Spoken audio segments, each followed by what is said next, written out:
kiranya segenap pujian nyanyian yang kami naikkan ke hadirat-Mu, biarlah Engkau mendengar Tuhan, biar manis Engkau mendengar ya Bapa, sehingga menyukakan hati kami. Terima kasih Bapa yang baik. Tidak ada perkara yang lebih indah selain kami bersekutu dengan Engkau, selain kami memuji dan meninggikan Engkau. Karena ketika kami bersekutu dengan Engkau, kami boleh alami Tuhan hadirat-Mu. Kami mengalami kekuatan baru, kami boleh mengalami kesukaan yang daripada Tuhan. Terima kasih Bapa yang baik, buat waktu yang indah kami boleh bersekutu dengan-Mu. Kami bersyukur Bapa, Engkau ada di tengah-tengah kami. Engkau tersenyum melihat kami Bapa. Biarlah Tuhan, semua yang kami sudah berikan bagi Engkau boleh menyukakan hati-Mu Bapa. Sebentar tiba saatnya kami akan mendengarkan suara-Mu, suara yang penuh kuasa, suara yang mendatangkan mujizat, suara yang menjadikan pemulihan atas hidup kami. Berbicaralah bagi kami saat ini Bapa, karena kami butuh Engkau, kami butuh kuasa Roh Kudus-Mu, kami butuh firman-Mu bekerja atas hidup kami, sehingga kami boleh mampu Tuhan berjalan bersama dengan Engkau. Terima kasih Bapa yang baik. Kuserahkan hamba-Mu yang akan melayani-Mu, urapi dengan urapan baru setiap kata yang datang Tuhan. Inilah yang Engkau sampaikan, isi hati-Mu lewat hamba-Mu, sehingga firman-Mu boleh mendidik kepada kami, memberikan pengertian, pengenalan baru kepada Engkau Bapa, bahwa Engkau Allah yang kami sembah, Allah yang luar biasa, Allah yang sanggup melakukan banyak mujizat Tuhan. Sebab dari itu tuntun terus kami, arahkan kami melalui kebenaran firman-Mu, supaya kami makin lebih lagi bersama dengan Tuhan. Pakai dan urapi hamba-Mu dengan urapan dari sorga, sehingga Tuhan kuasa Roh-Mu mengalir atas hidup hamba-Mu, boleh memberkati kami sekalian Bapa. Karena Engkau melihat Tuhan di tengah-tengah kegelapan dunia ini, kami yang datang penuh harapan, kami yang datang Tuhan mempunyai satu kerinduan Tuhan, kebutuhan kami ya Bapa. Engkau melihat pribadi lepas pribadi, apa yang kami perlukan Tuhan ketika kami datang kepadamu pada saat ini. Kami percaya Engkau menjadi jawaban atas hidup kami lewat kebenaran firman-Mu, sehingga yang sakit disembuhkan, yang lemah dikuatkan, yang susah Tuhan tolong, yang kecewa Tuhan hiburkan, yang sudah meninggalkan-Mu Engkau dapat menarik dengan cinta-Mu kembali ya Bapa. Terima kasih sekali lagi Engkau pakai hamba-Mu dengan urapan dan kuasa-Mu, sehingga dapat menyampaikan isi hati Tuhan. Yang pemberitaan firman-Mu kami serahkan di dalam tangan kasih-Mu. Biarlah kalau ada kuasa-kuasa kegelapan yang ingin mengganggu datangnya firman-Mu, kami satukan hati kami tolak, kami usir, kami hancurkan di dalam nama Tuhan Yesus Kristus. Hanya Roh Kudus yang ada di tengah-tengah kami, mencenderungkan hati dan pemikiran kami tertuju kepada Tuhan, sehingga Bapa, hanya kuasa-Mu yang dapat bekerja pada saat ini. Terima kasih Bapa yang baik. Kami mau sambut firman-Mu hanya di dalam nama yang heran dan ajaib, yaitu Tuhan Yesus Kristus. Kami terima firman-Mu. Mari kita yang mau diberkati katakan amin.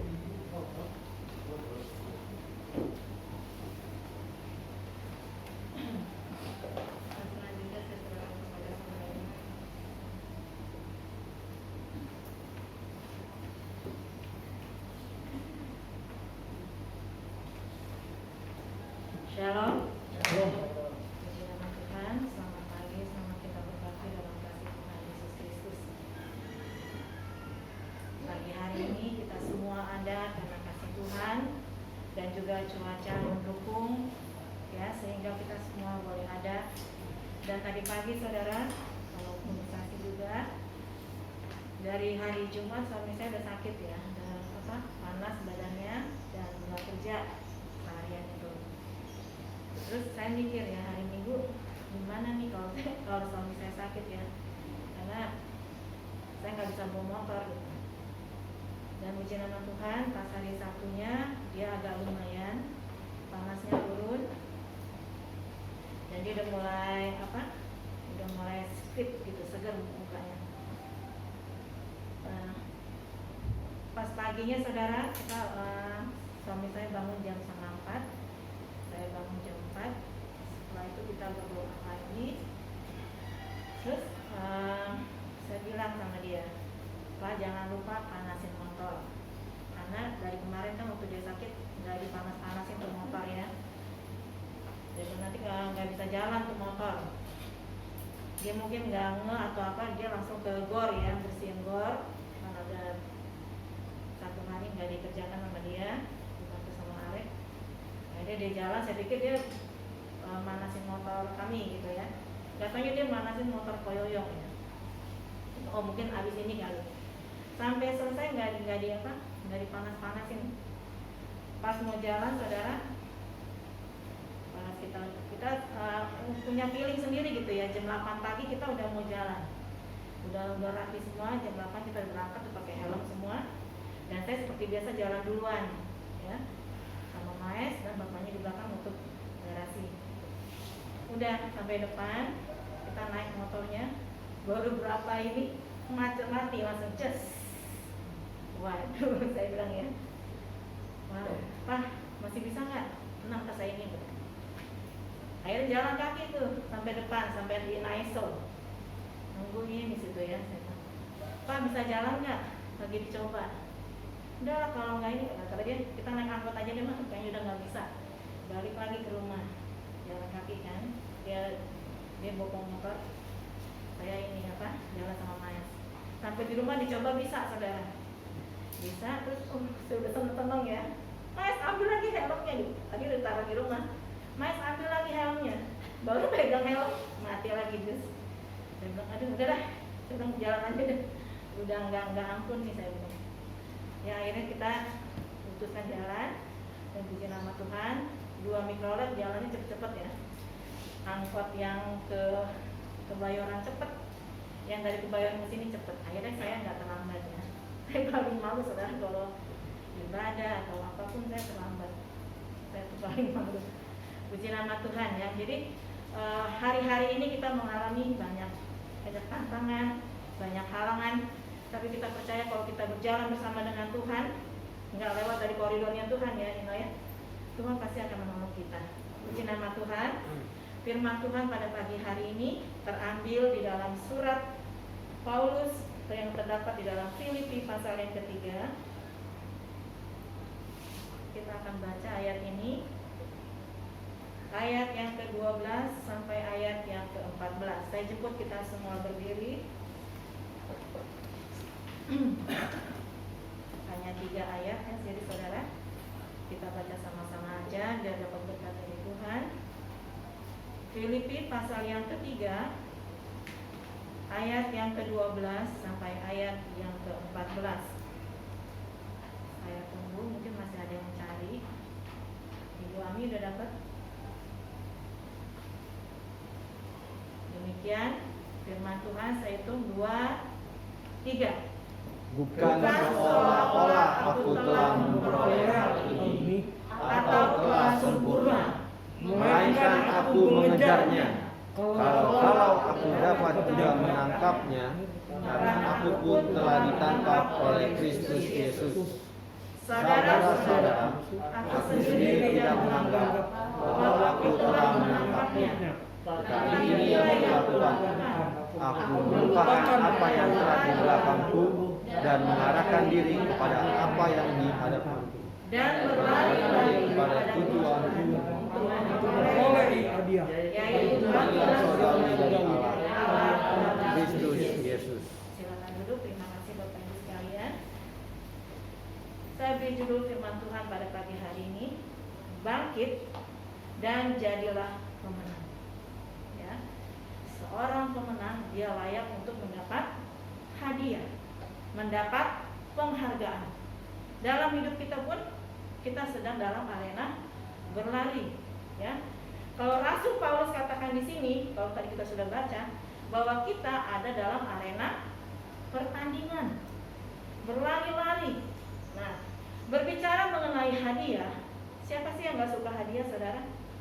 Dari yang tua, yang muda, anak-anak kecil ya, semua suka dengan hadiah.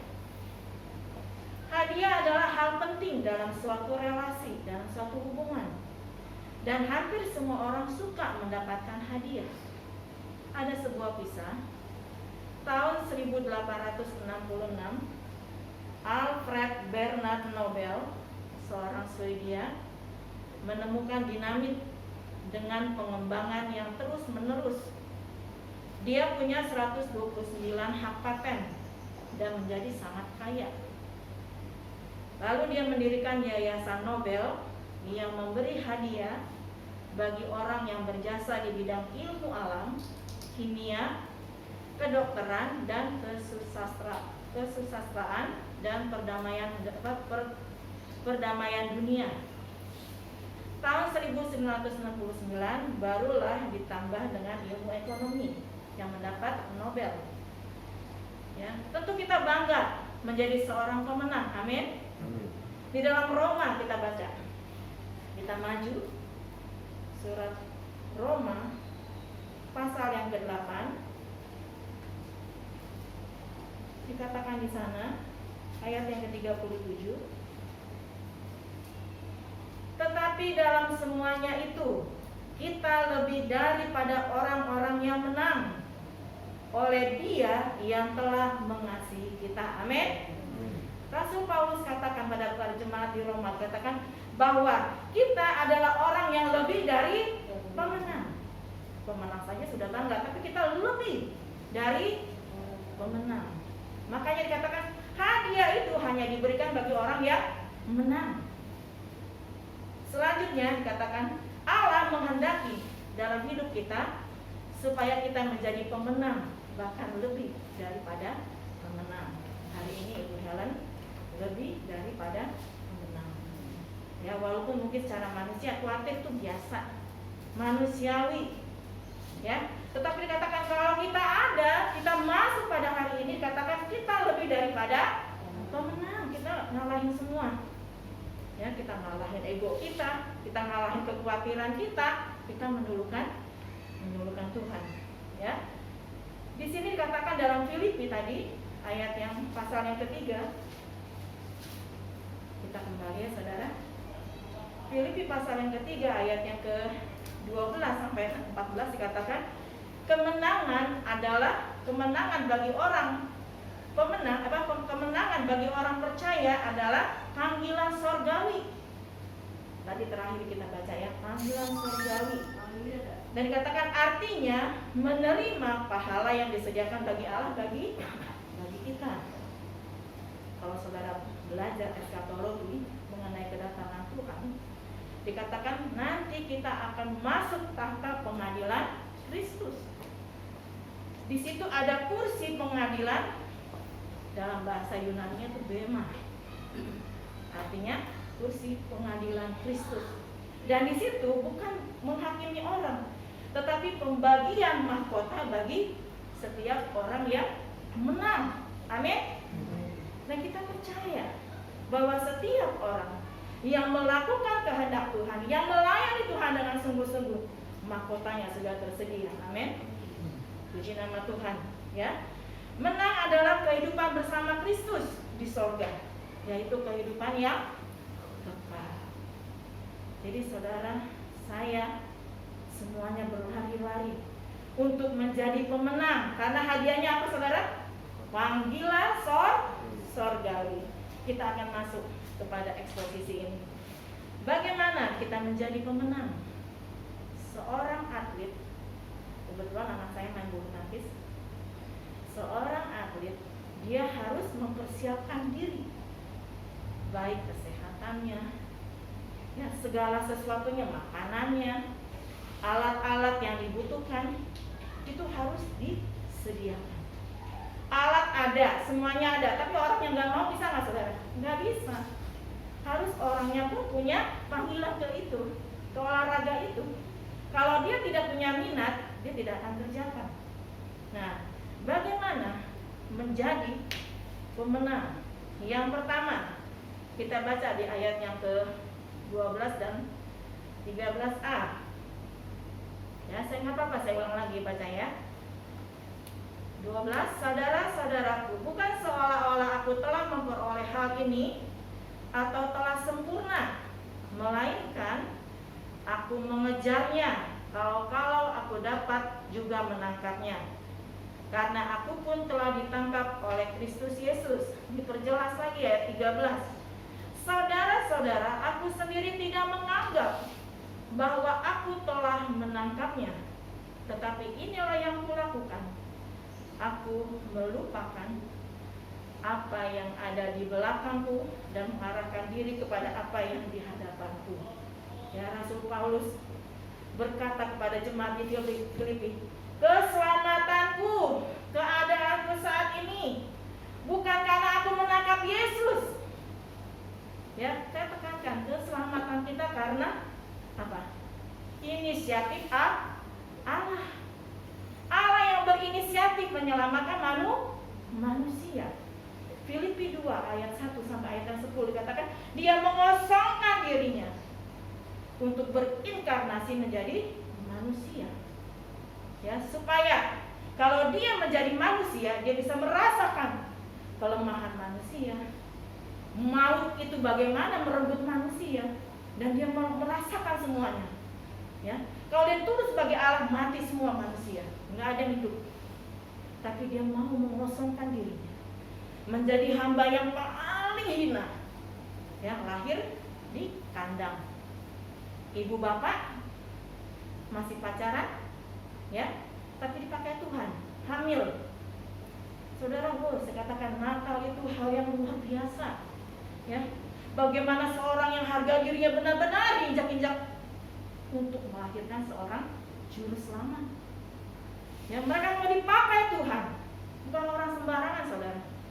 Kalau orangnya sembarangan, dia nggak akan sanggup menjadi Allah Tuhan.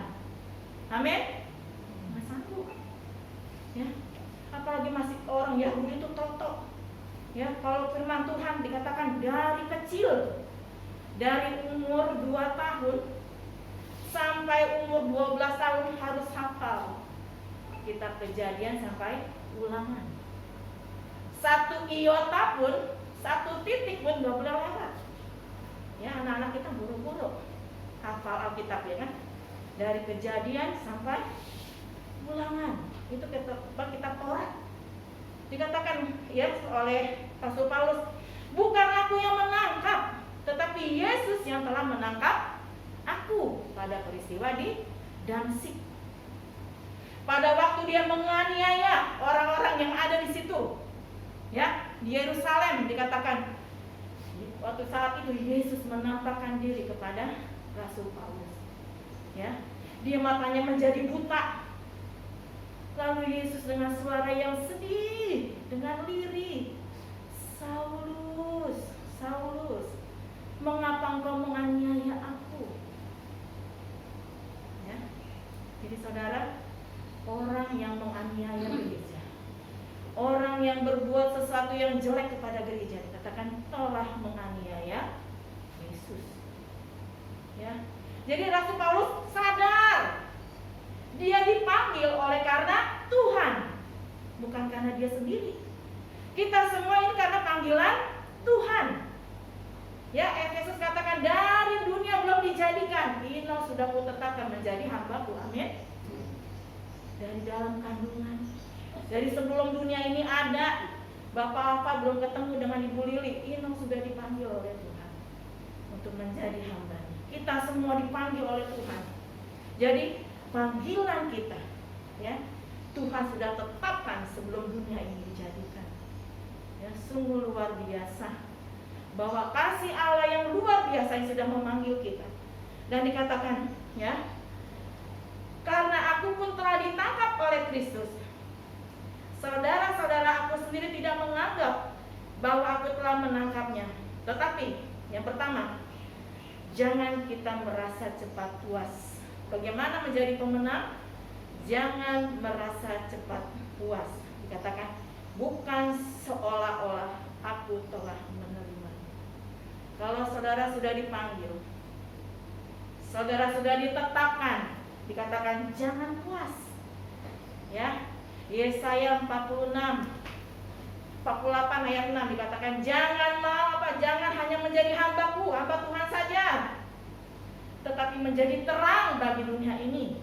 Dan jangan puas kalau saudara punya predikat hamba Tuhan, tapi saudara tidak melayani, saudara memadamkan api itu, tidak menyaksikan karya Tuhan bagi orang-orang yang belum mengenal Tuhan. Ya, jadi kita harus berjuang, jangan berpuas diri menjadi orang Kristen, tetapi terus maju dalam pertumbuhan rohani. Ibrani 5 kita baca saudara. Ibrani pasal yang ke-5 ayat 11 sampai 14. Bapak Pelgi bisa minta tolong bacakan. Ibrani pasal yang ke-5. Ibrani pasal ke-5 ayat ke-11 sampai ke-14. Demikian firman Tuhan. Tentang hal itu banyak yang harus kami katakan, tetapi yang sukar untuk dijelaskan, karena kamu telah lamban dalam hal mendengarkan. Sebab sekalipun kamu ditinjau dari sudut waktu, sudah seharusnya menjadi pengajar. Kamu masih perlu lagi diajarkan asas-asas pokok dari pernyataan Allah, dan kamu masih memerlukan susu, bukan makanan keras. Sebab barang siapa masih memerlukan susu, ia tidak memahami ajaran tentang kebenaran, sebab ia adalah anak kecil.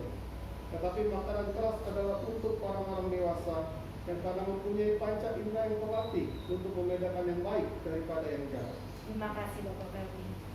Sungguh ironis, jemaat di Ibrani, mereka yang sudah mengenal kasih karunia Tuhan, mereka kembali kepada ajaran Yahudi tentang sunat, tentang peraturan-peraturan keagamaan, sehingga mereka mengesampingkan tentang kasih karunia Tuhan.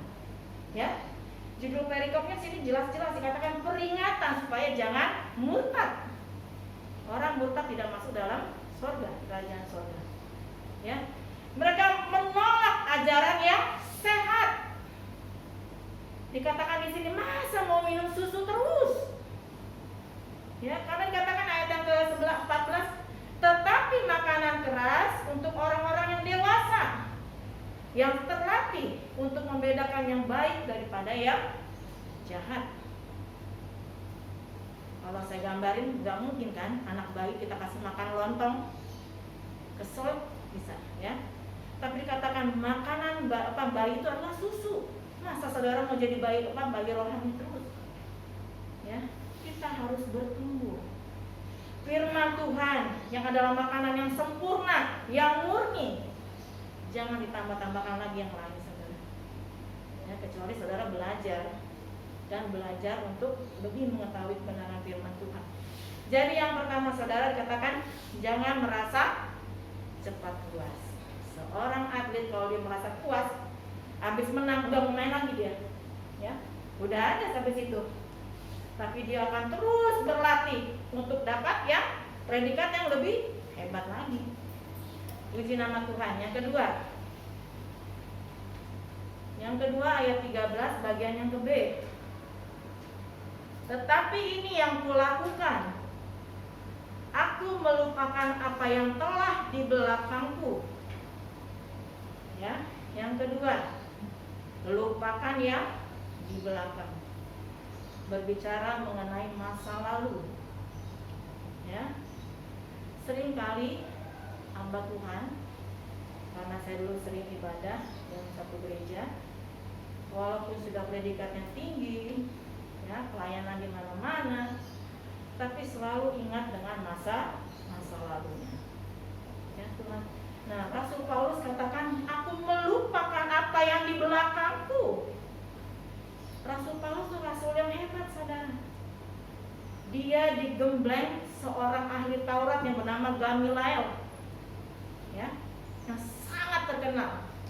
Dan dia katakan dari kecil sudah hafal firman Tuhan, tahu Taurat, kitab Musa, kitab Daud, semua hafal dia. Ya, dikatakan, dan dia masih muda terpilih menjadi seorang pemimpin. Makanya waktu dia kalau dia nggak punya kuasa, dia nggak akan menganiaya orang-orang yang di Yerusalem, karena Sanhedrin sudah ngasih kekuasaan sama dia, karena dia dipandang orang yang hebat, otaknya brilian, Ya, murid Tuhan Yesus yang paling pintar adalah Rasul Paulus dan Lukas. Jadi dikatakan mereka orang-orang pintar, Tuhan pakai, Tuhan tangkap. Ya, dikatakan aku melupakan masa lalu. Biasanya banyak orang bangga dengan masa lalu.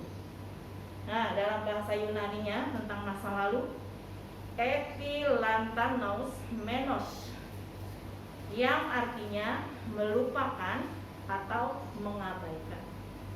Ya, Paulus mengabaikan dan tidak menghiraukan kebanggaan masa lalu. Ya, dikatakan di sini. Dia melupakan sama sekali. Nah, saudara, bahkan dia menganggapnya sampah. Ya, kalau saudara baca di ayat sebelumnya dikatakan bahwa aku menganggapnya sampah. Sampah dalam bahasa Yunani skubalon, artinya kotoran manusia. Wah, kalau saudara bangga dengan masa lalu, berarti saudara bangga dengan kotoran manusia. Jadi Paulus melupakannya seperti orang yang habis pup. Udah, ada nggak orang yang ingat habis pup? Tadi pup saya warna apa ya? Isinya apa ya? Nggak ada ya saudara. Malah kita ngajong ya, karena udah bau dan segala macam. Dikatakan makanya melupakan masa lalu, skubalon. Ya, melupakan jadi sampah. Semua kebanggaan, prestasi kita. Dikatakan saat aku menerima Yesus, panggilan Yesus yang mulia, semua kuanggap sebagai sampah. Ya, puji nama Tuhan. Dan selanjutnya dikatakan bicara masa lalu. Contoh yang lain adalah perempuan Samaria di Yohanes pasal yang keempat. Dia memelihara 5 laki-laki dan 1 lagi tinggal bersama dia. Artinya bodoh, pelacur kelas tinggi.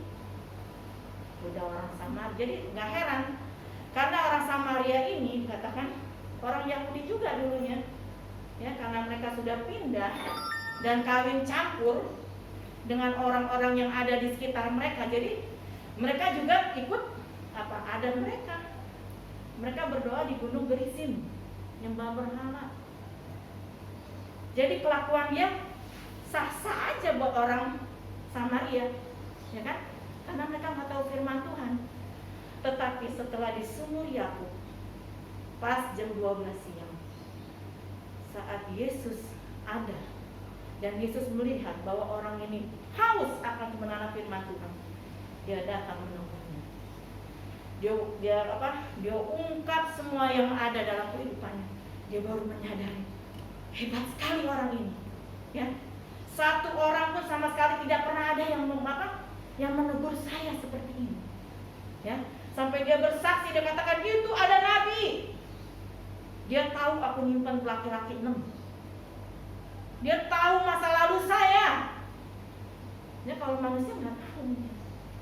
Tapi dikatakan dia nabi dari perempuan kotor, perempuan yang tidak berharga. Dia menjadi saksi sampai semua orang datang kepada Yesus. Amin.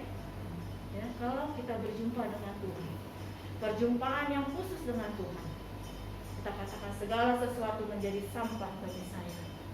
Ya, karena pengenalan dengan Yesus yang ajaib, yang luar biasa, menjadikan saya berharga di mata Allah. Puji nama Tuhan. Yang ketiga, di ayat yang ke-13c, tadi melupakan dan mengarahkan diri kepada apa yang di hadapanku, berbicara mengenai masa yang akan datang, ya, mengarahkan diri ke depan. Dalam bahasa Yunani, epektomeno, artinya merentangkan diri ke arah depan. Seorang pelari katakan dia berlari berusaha untuk mencapai garis finish. Amin. Paulus katakan di 1 Timotius pasal yang keempat ayat ke-7 dikatakan, aku telah mengakhiri sampai garis finish.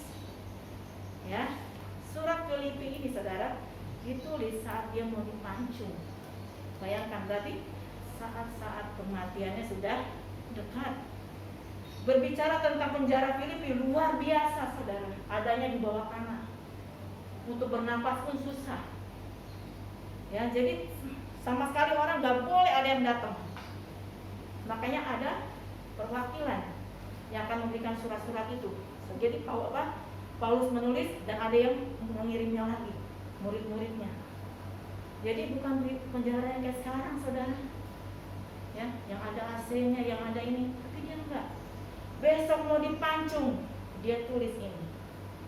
Ya, dikatakan, aku melupakan apa yang di belakang dan mengarahkan diri kepada apa yang di depanku.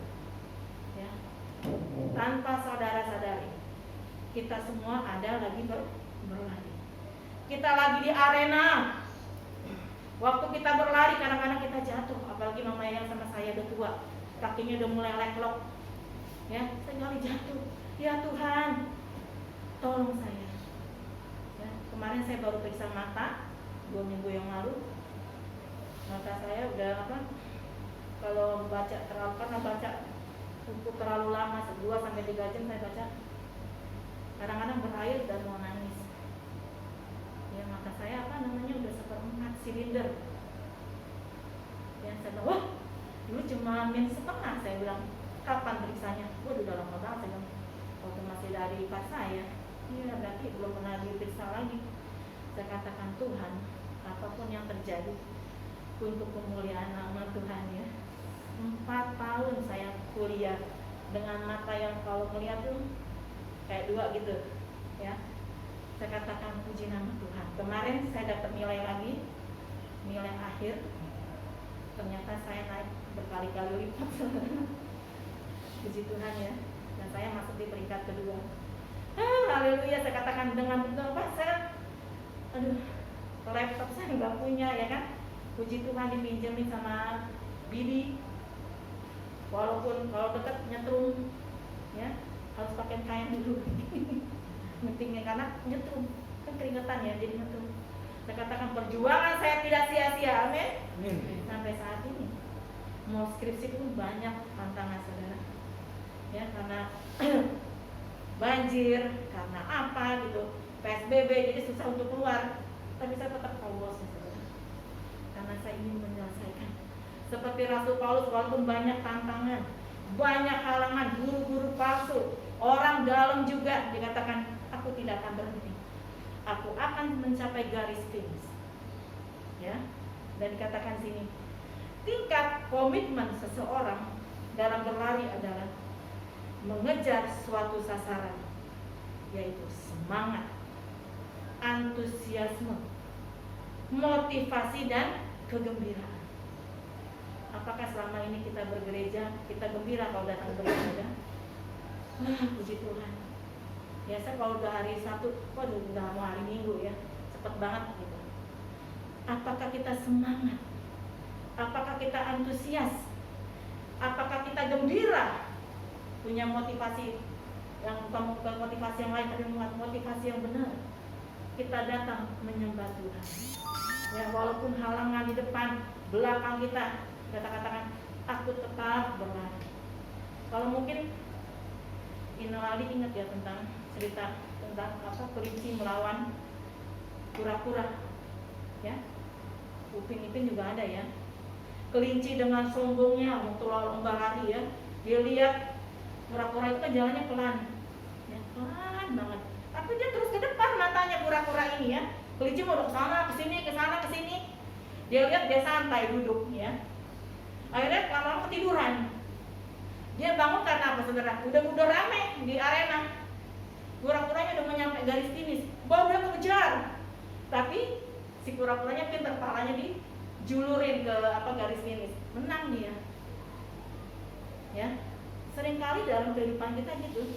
Lihat orang nyampe orang udah melayani, orang udah ini, nggak apa-apa, saya mau orang belakangan aja. Ya, seringkali kita begitu, saudara.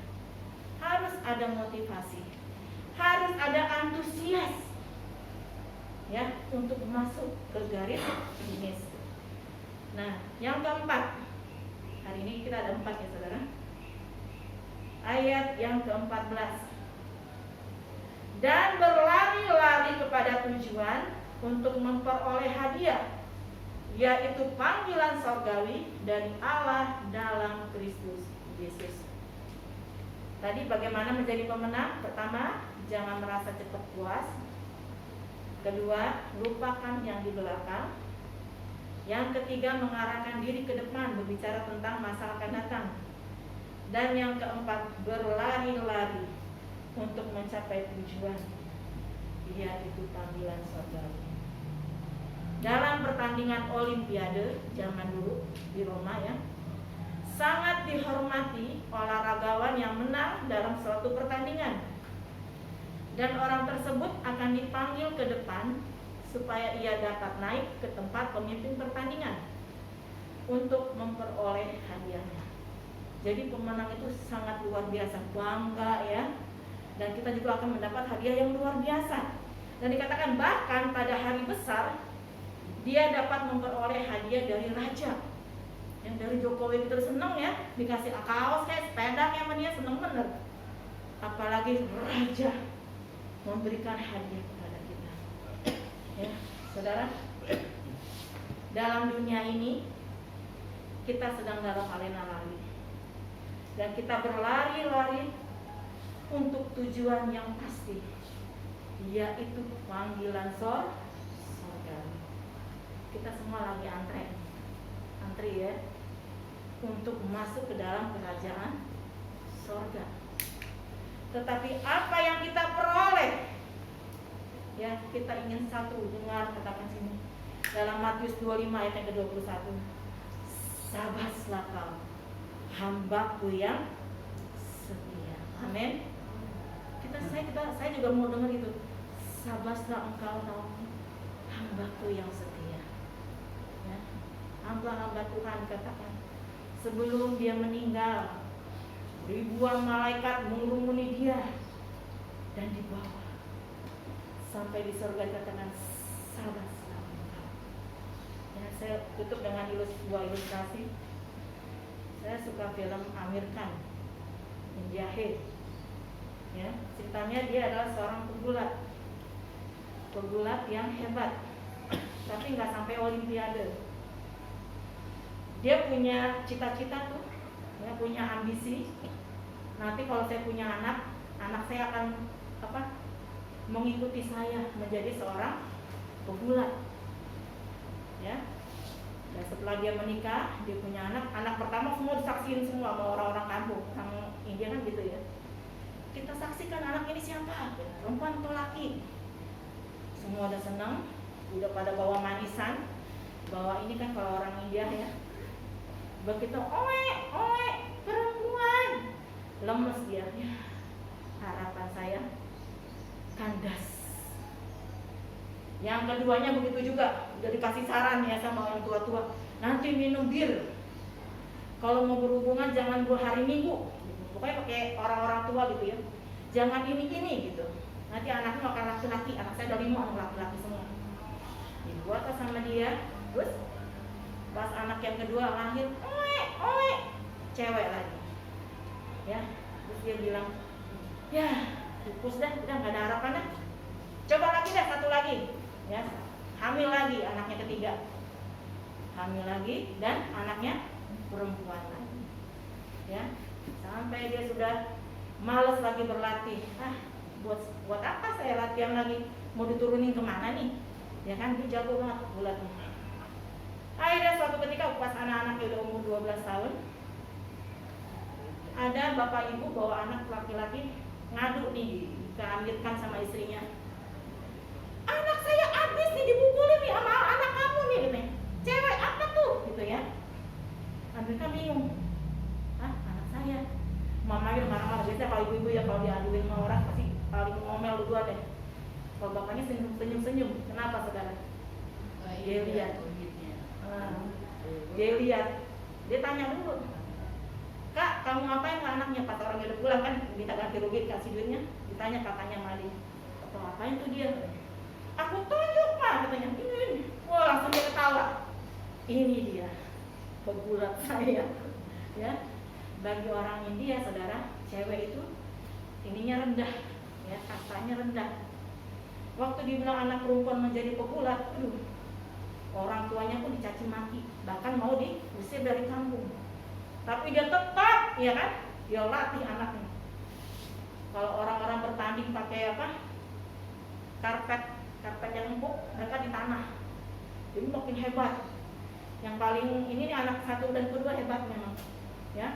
Mereka ikut pertandingan pertama ditolak karena perempuan, masa lawan laki-laki.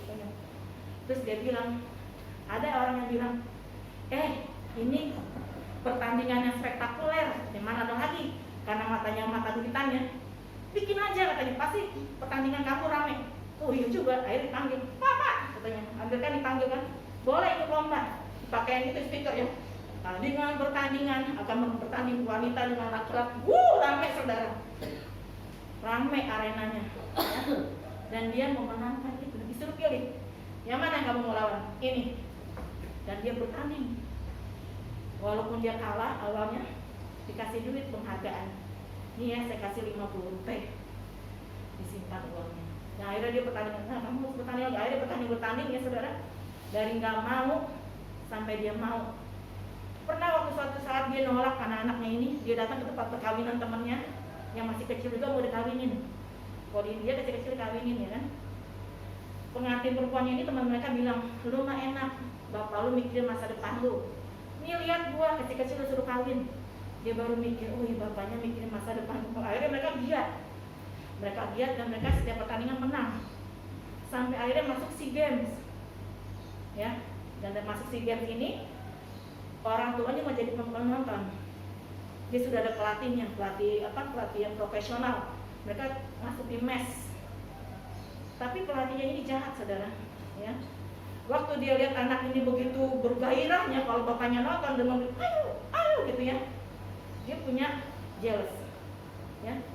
Selalu dia tekankan kepada anak buahnya, udah dapat perunggu aja, nggak usah capek-capek dapat pemenang. Pemimpin apa begitu, ya pelatih apa kayak gitu. Bapaknya marah ya saudara.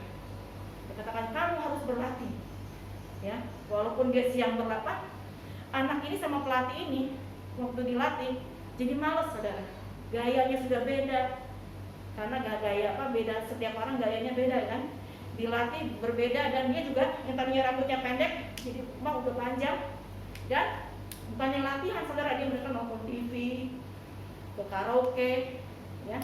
Kalau bapaknya disiplin banget. Nah, pada saat terakhir karena dia kalah mulu, adiknya menang mulu nih yang nomor 2. Dia minta maaf sama bapaknya. Dia sempat ngelawan bapaknya. Bapaknya melawan, bapaknya bingung. Kamu diajarin siapa nih gayanya seperti ini? Ini gaya apaan nih begini gitu. Bapaknya dilawan dan dia pergi. Biasa anak muda ya kalau dinasihatin orang tua nggak mau denger. Akhirnya adiknya nasihatin, Kak, minta maaf sama papa. Ya. Akhirnya dia telepon, dia nangis, Pak maafin aku. Bapaknya setiap pertandingan melihat anaknya kalah-kalah mulu ya, kan punya pelatih seperti itu. Akhirnya bapaknya jual pindah ke tempat pertandingan anaknya ini. Ya dia ngekos sama keponakan yang laki. Katakannya, dia lihat pertandingannya terus. Kakak katanya, ini musuhmu yang akan kamu lawan seperti ini. Bapaknya juga lihat musuhnya yang akan melawan anaknya kan. Dia pelajari terus dan diajari ke anaknya. Kamu tekniknya harus ini, harus ini, harus ini. Dan dan kalau dibilang puji nama Tuhan ya, anak itu sampai kepada Olimpiade. Dia menang terus, kalau bapaknya kan pasti menang. Pas Olimpiade saudara, bapaknya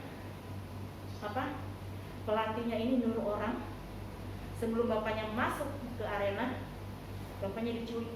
Dia bilang ada pertemuan, ada yang mau ketemu. Ditarik, bapaknya punya feeling nggak enak ya, tapi dia, oh ya saya disuruh ini ya sama pimpinan dia. Bapaknya dikunciin saudara di kamar mandi, di sebuah kamar ya kayak gudang gitu, dikunciin. Anaknya berlatih nengok-nengok gitu kan, bapak mana gitu, bilang sama adiknya gitu kan, adik udah naik katanya. Dia bingung ya latihan. Yang saya ambil di sini saudara, waktu dia hampir menang, hampir kalah ya saudara, musuhnya sudah 5, dia baru 1, baru 2. Waktu detik-detik terakhir dia baru ingat waktu dia latihan, dia masuk ke kali ya kan, masuk ke kamar, dia ingat kata-kata bapaknya. Nah, bapakmu tidak akan selalu menemanimu. Kamu harus belajar sendiri, harus kuat sendiri. Dia baru bangun, saudara baru ingat. Ya Pak, gak apa-apa lu gak ada di situ. Gua akan menangin pertandingan ini. Akhirnya saudara, dia tinggal detik terakhir. Dia dapatkan gol yang paling manis, yang nilainya 5. Saudara, dia banting dari situ dari belakang ke depan dan aku dapat 6-5. Dan dia juara Olimpiade wanita pertama di India. Ya, bapaknya sudah hopeless dia di kamar karena dikunciin. Dia cuma Tuhan menangin dia Tuhan. Ya, dia cuma berharap begitu. Dia sangat terhibur ketika bendera sedang dinaikkan. Harus ada lagu ini kan kebangsaan. Nah, lagu kebangsaan India ini berkumandang dan kedengarannya sampai tempat bapaknya disembunyiin. Bapaknya pas dengar Jaya He, anak gue menang gitu kan. Aduh, dia mau buka pintu dia nggak bisa. Tiba-tiba ada satpam, ada pesuruh gitu ya, yang buka pintunya. Baru dia keluar, ditanya apa kok ada di sini. Dia nggak ada jawab, dia langsung naik ke arena. Anaknya masih lihat-lihat, pelatihnya udah bangga, ye gitu kan.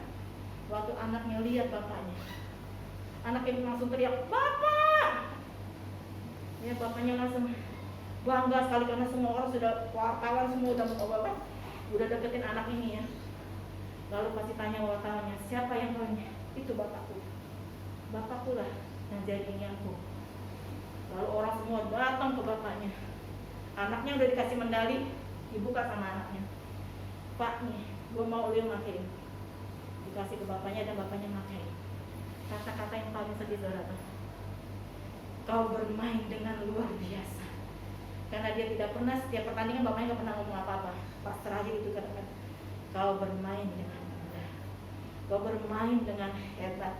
Seperti ini, kalau kita melayani Tuhan dengan sungguh luar biasa, melewati segala rintangan, ya sakit penyakit sekarang corona, kita lewati semua.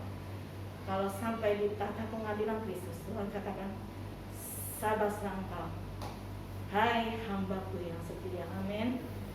Walaupun jalan terseok-seok, waktu mau sampai ke arena, yang gak selalu mulus saudara.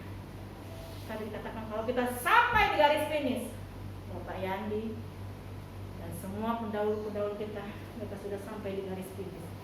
Dan Tuhan katakan, "Sabarlah, hai hambaku yang setia."